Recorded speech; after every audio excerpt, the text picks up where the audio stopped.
வா வா உட்காரு. ஹேய், எப்படி தைரியமா தனியா உட்கார்ந்துட்டு இருக்க? டேய், நான் போலீஸ்காரனோட பொண்ணுடா. ஓ, ம்.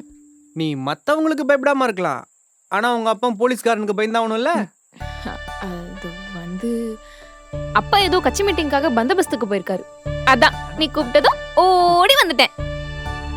எனக்காகவா? ம். அச்சோ, சரி ஒரு நிமிஷம் இரு. நேத்து உன் செருப்பை பிச்சிட்டல்ல, அதான் உனக்காக புது செருப்பு வாங்கிட்டு வந்தேன். ம், நல்லா இருக்கு. நான் உன்கிட்ட இப்ப இந்த செருப்பை கேட்டனாடா? ஏய், இந்த செருப்பை குடுக்கறதுக்காக தான் இந்த நேரத்துல என்ன ஃபோன் பண்ணி இப்ப இங்க வர சொன்னியா? இல்லடி. போடா, நீ என் செருப்பு பிச்சதுக்கு தான் நான் உன் செருப்பு போட்டுக்கிட்டல, அப்புறம் என்னடா?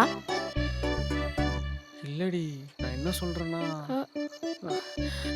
ஓ, நான் உன் செருப்பு போட்டிருக்கேன்னு எனக்கு புது செருப்பை வாங்கி கொடுத்துட்டு உன் செருப்பை வாங்கிக்கலாம் நினைச்சியா?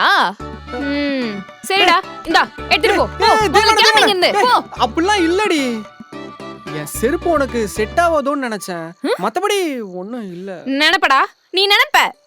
இங்க பாரு, உன் செருப்புல இருந்து உன் உடுப்பு வரைக்கும் எல்லாமே எனக்கு செட் ஆகும், புரியுதா? இந்த ஷார்ட்ஸோட ஃபுல் வீடியோ பார்க்கணும்னா கீழ இருக்க ப்ளே பட்டனை கிளிக் பண்ணுங்க. All in all Azhaguraja, powered by Chandran Steeles